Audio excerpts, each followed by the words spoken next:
This episode of On the Bookshelf, featuring Joyce Poggi Hager, is sponsored by the Winthrop Book Depot and Cafe, located at 11 Somerset Avenue in Winthrop, Massachusetts. Welcome to another edition of On the Bookshelf. I'm Pete Solomon. Why is it our childhood memories are so much more vivid than what we did yesterday? When you're a child, everything is big. Joyce Poggi Hager grew up in an Italian family in suburban Philadelphia, a very special family with a very special brother. Her book is Jimmy and Me, a sister's memoir, and now an excerpt read by the author. By the time I was 5, I knew Jimmy was different, but didn't know how or why. He wasn't like my 2 sisters or me, or any of the other kids on the block. Jimmy didn't talk much. When he did, he often mumbled. He wore tortoiseshell glasses. He used his left hand instead of his right like everyone else in our family. He never tucked his shirt in all the way, and the buttons were usually off by 1. He walked like a duck and tripped a lot. When my mother talked on the phone, I often heard her say the words, mentally retarded. What does mentally retarded mean? I asked several times. To retard means to slow, she'd answer quite seriously. Jimmy is slow. And that was the end of the conversation. As a kid, I knew slow meant opposite of fast, but Mom's explanation didn't make sense to me. Slow doing what? I'd seen Jimmy run. He didn't run fast, but he didn't run slowly either. He walked up and down the stairs differently from the rest of the family. Instead of putting one foot on a step and the other foot on the next step, he'd put one foot and then the other foot on each step before going to the next. Goiki, he'd say, trailing me in the house. That's what Jimmy used to call me, Goiki. He couldn't pronounce the J in Joyce, and he gave me the extra key for Joycey. He'd breathe open-mouthed and often drool from his plump lower lip. He wore thick glasses after having had several surgeries to tighten the muscles behind his eyes. Although Jimmy's diagnosis was mental retardation, my parents still wanted to know how his brain cells became damaged. So Mom drove to appointment after appointment, but the medical professionals couldn't offer an explanation. Put him away. He'll never amount to anything, said more than one doctor. My mother refused.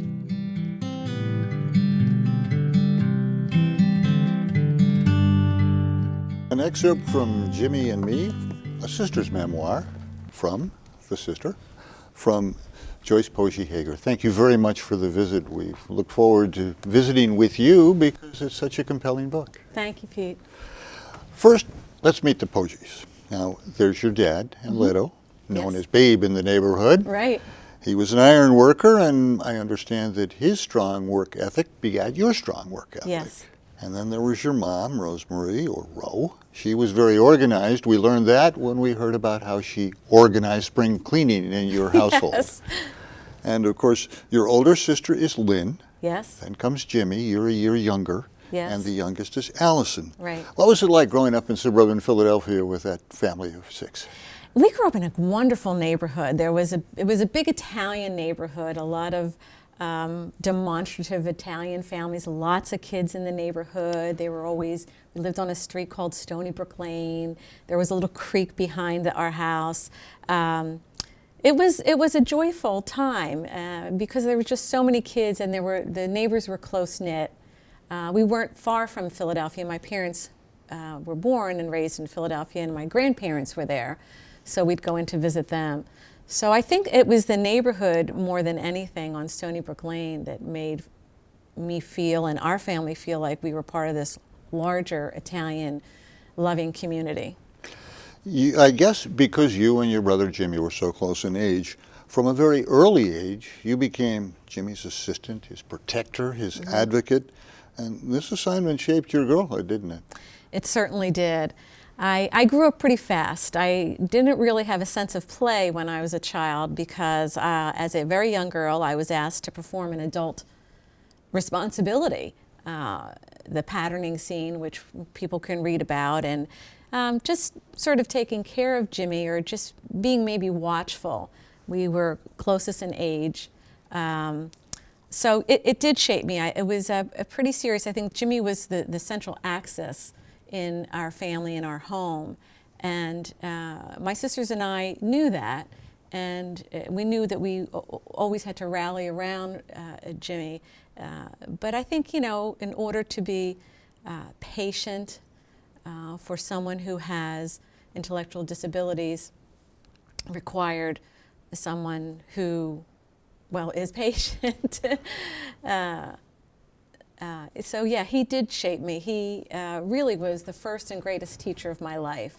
Having a brother like Jimmy teaches you patience, tolerance, compassion, love, organization, discipline, a lot of compassion, I would say. So. You touched on the patterning exercises. Yes. A doctor had recommended that for him. Yes. And you were assigned to help him with this on a nightly basis for about a year. You were only 5 years old. I was young, yes, I was very young. This was an innovative type of therapy back in the late 50s and early 60s for children and individuals with born with intellectual disabilities and those who suffered brain damage.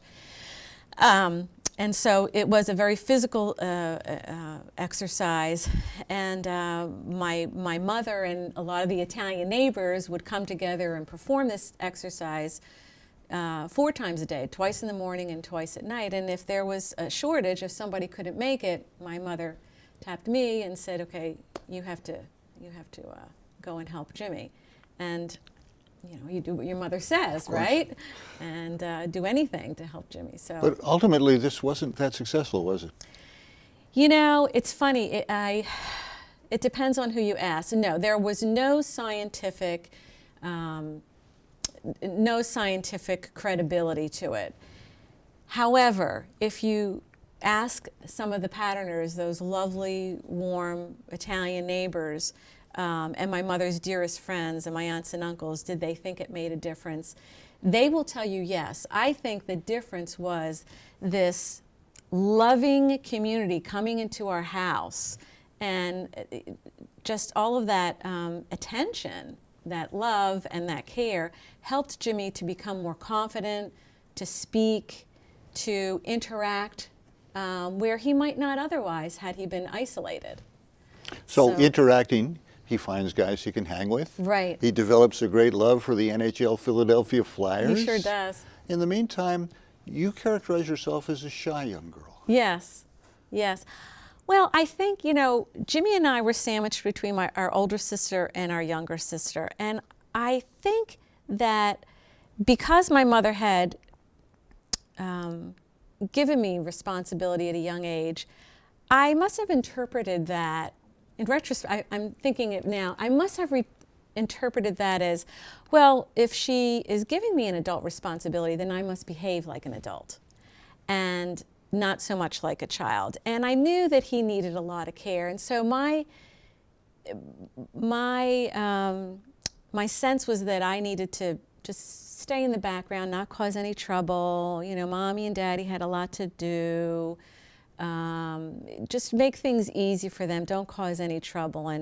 And so, yeah, I liked being in the background, actually. And that's when I think school became so important to me, and books became important to me, because they were my friends, and I could sort of escape in that way and feel comfort with my schoolwork and books. That quote in the book, "Books are my friends," really jumped off the page. Ah.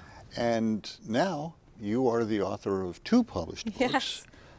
In addition to Jimmy and Me, you published a book that is entitled, help me out on this, Off the Mat? Musing Off the Mat, Memories and Everyday Moments, yes. And it came from your blog? It came from my blog. I started working on the memoir a long time ago, and a couple people said, "Why don't you start a blog? That'll give you practice, it'll give you accountability, and just practice the craft of writing." And I thought, gee, I don't know what I'm going to write about. And the title just came to me in my yoga class. Yoga is an important part of my life, and it came to me, and I thought, well, I'll just write about kind of like the Seinfeld of blogs, everyday things, right? And I thought I was going to be writing more about yoga, but my yoga practice actually influences a lot of my work and my writing. And so, yeah, I wrote about family, the home, travel, school, and my readership grew very quickly. And the feedback I was getting was, gee, we really like the family stories. We really like the stories about your parents and your home. And so that really motivated me, and I kept going. And I decided to compile sort of a best of. It's almost like my own chicken soup for the soul. And they're just short pieces that you could pick up and put down. It's a book that you don't necessarily have to read from start to finish. There's some recipes included in it. Those are the parts I skipped over. Okay, so yeah, so that was fun writing that. So there's this magnificent quote from the book, "Books are my friends," and you've created two friends for people around you. Yes. I think it's a wonderful full circle. It is, and way back when I was an English major in college, and I just love the feel of books, and I love reading about them, and I love reading about the authors, and I used to fantasize that maybe one day my name would be on the cover of a book. So to make that happen was really, really gratifying for me. As it should be. Now, so much of everybody's childhood is just finding your niche. And you discovered along the way you weren't going to be a pianist, and you weren't going to be an athlete, and you probably weren't going to be an actress, but you were an excellent student. So school was important to you, wasn't it? Very, yes. But in addition, you were Jimmy's protector, and you sort of kept an eye on him when he was walking through the halls and things of that nature. I did.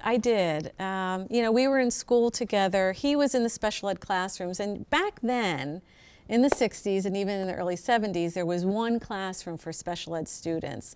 There weren't any laws protecting people like Jimmy when he was in elementary school.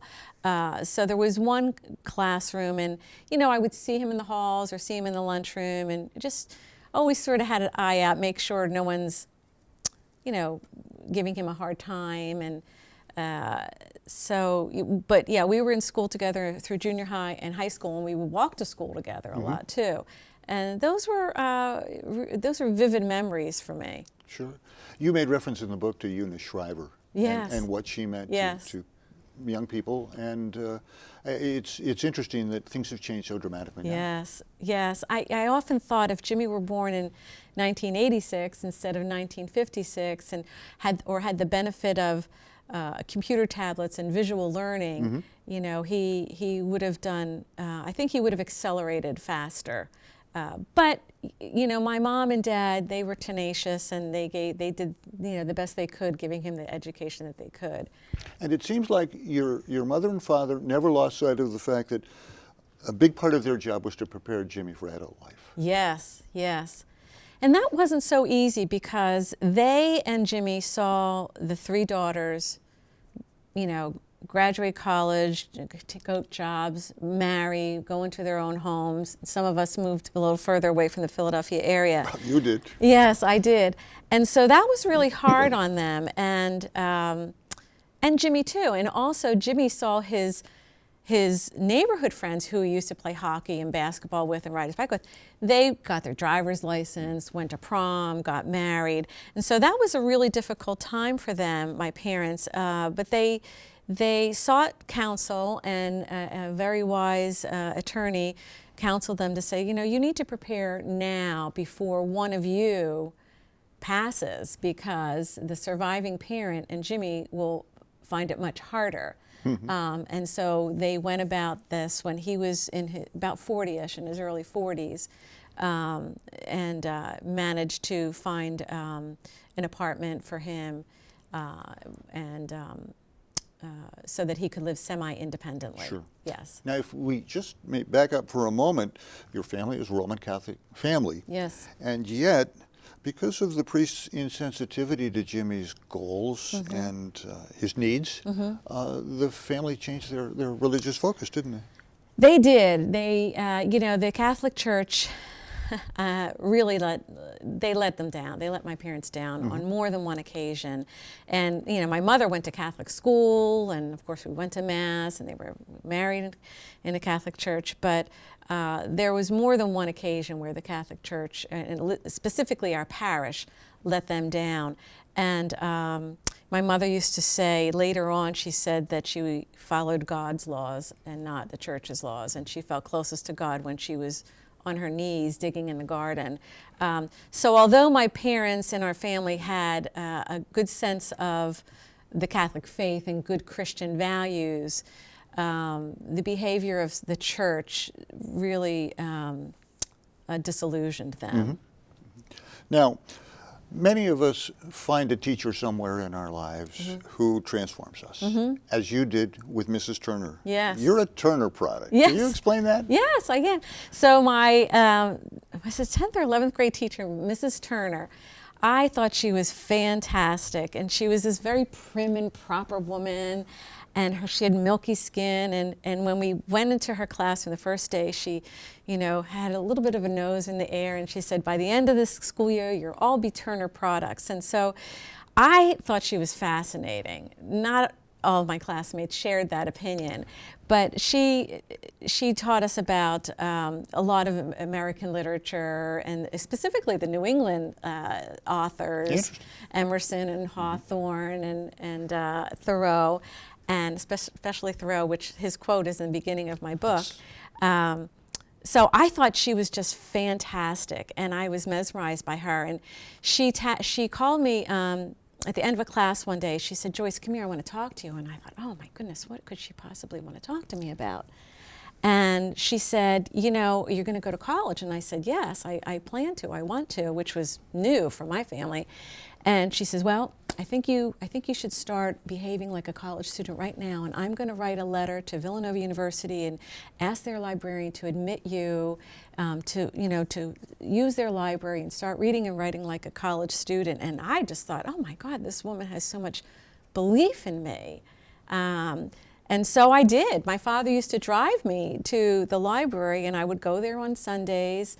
Through high school, and that's obviously where I attended school. Sure. So yeah, she, to this day, I mean, I can remember her classes and remember her specific teachings, and she really was a big influence on me. It was somebody who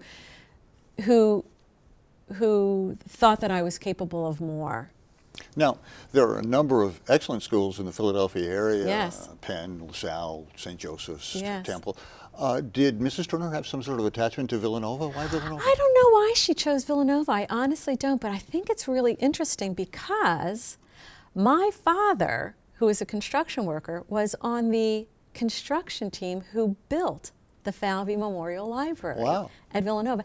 And furthermore, I wound up getting a part-time job there. I was in college. So I don't know why she chose Villanova. We had a number of students in my high school that went there, because you're right, there are so many wonderful schools there, but that's where I wound up. Well, let's talk for just a moment about your high school, Upper Darby Senior High School. You were a Royal, they're the Royals. Yes. And interestingly, if you allow me a brief digression, you are not the only graduate of that institution to write a memoir. That's right. Tina Fey, Yes. who we know from Saturday Night Live Yes. and 30 Rock, Yes. wrote Bossy Pants. Yes. You wrote a wonderful book, but I got to tell you, hers is a little funnier. Yes, well, you know, she's quite a talent, that's for sure. I think she's the greatest thing that came out of Upper Darby, I'm sure. Well, you're right up there. Now, you graduate from Villanova, and you carve out an ultra-successful career. You wind up in technology. That's not normally a field for a woman, and yet you thrived at it. How come? I did. Well, you know, it was the early 80s, so everything was exploding in technology at that time.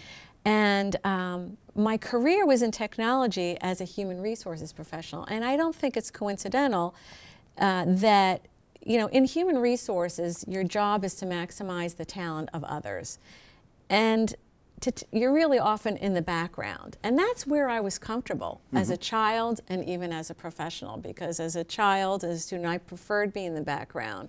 And as it said, as in human resources, you're I don't want to say caregiving, but you want to ensure equity for all employees in terms of compensation and benefits and training and education.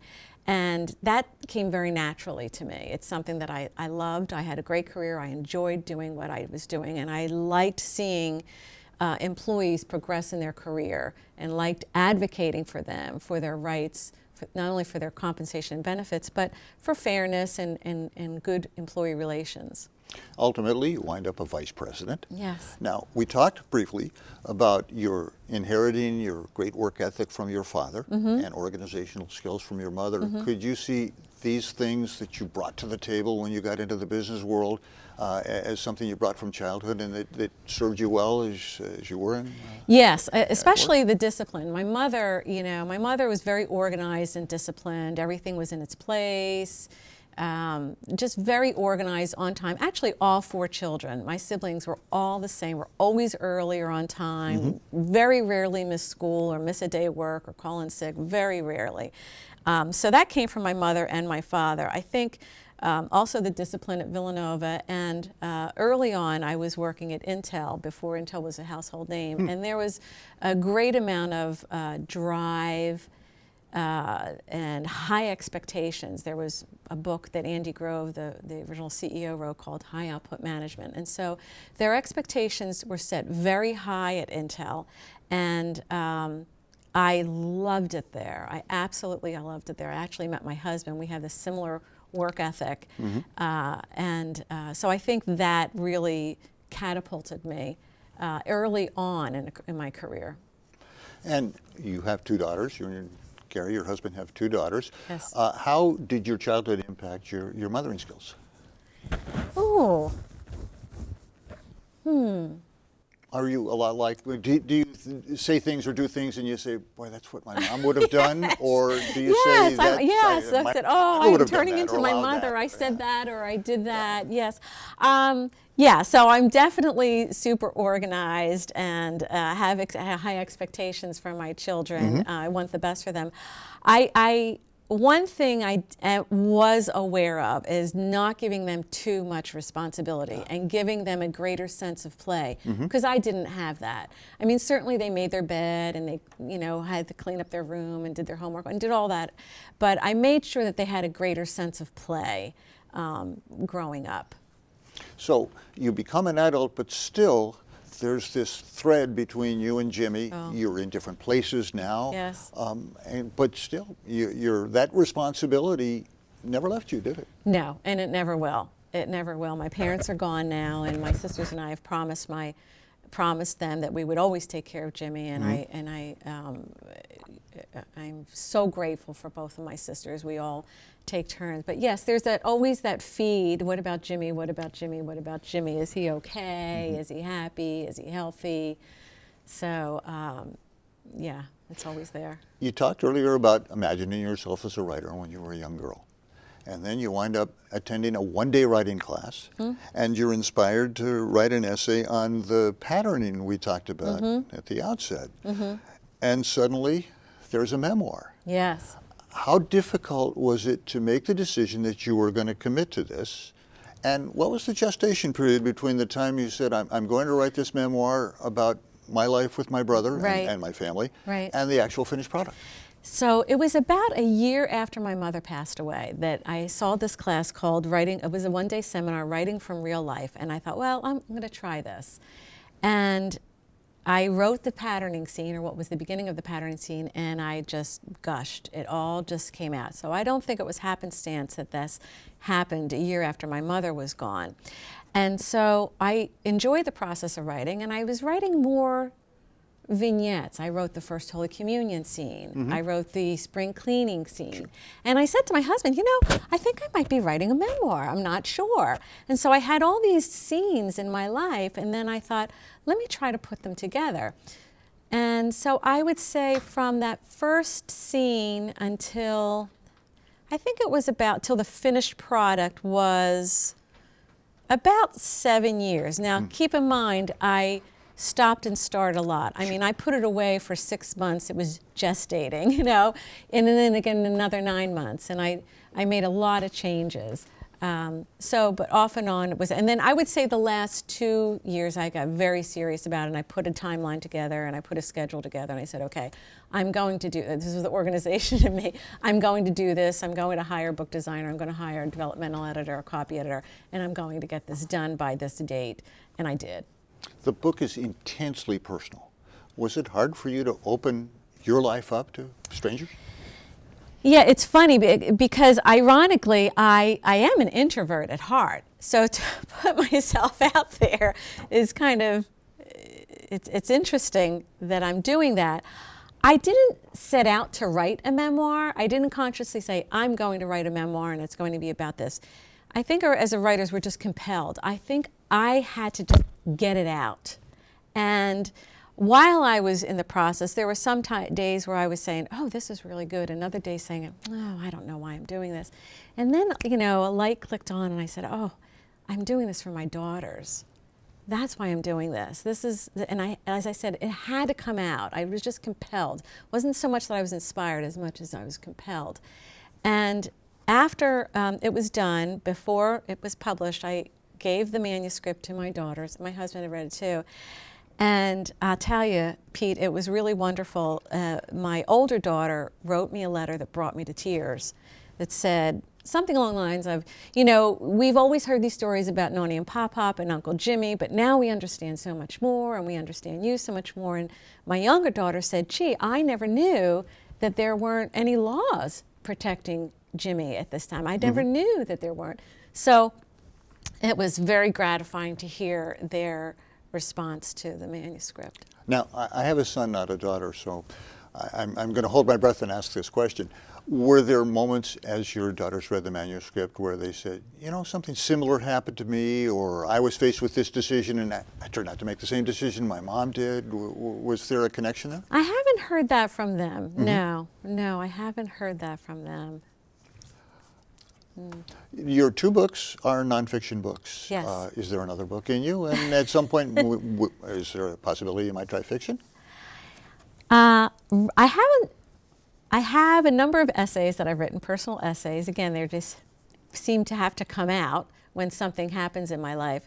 So I'm thinking of putting another anthology together of personal essays called maybe More Musings. I have an idea for fiction based on a story that my father told me. It's an idea right now, so I'm not sure where that's going to go. Great. The book ends with an absolutely wonderful picture of you and Jimmy playing golf in Lakewood, New Jersey. You're both adults. Yes. Later in his life, Jimmy became very much involved as a golfer and with great interest in the sport. And maybe your drives weren't 300 yards down the middle, but the picture at the end of the book, you really seem like you're having a good time. What a wonderful way to end the book. The quote that begins it and the picture that ended it make it something very special. Thank you, Pete.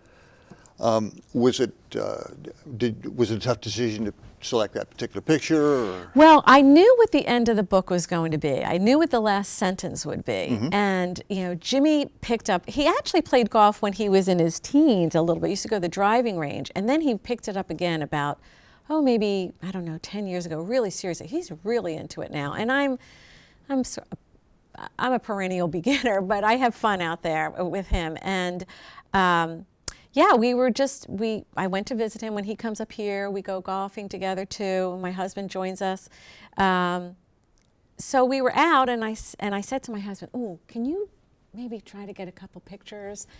And I said, Jimmy. And after the second or third photo, he said, that's enough, Joyce, that's enough. Well, let's just play ball. But I am really excited about that photo. I like it a lot too. And we've had some really joyful times these last couple of years. There's always the worry and always the heartache. There are a lot of times where I got phone calls, my stomach hurts or I can't find this. But now he'll call and he'll say, oh, you should have seen my shot on the 12th hole. So it's really fun to get those phone calls now. And it's been really fun to talk to you. Joyce Poggi Hager, we really appreciate your coming to visit us.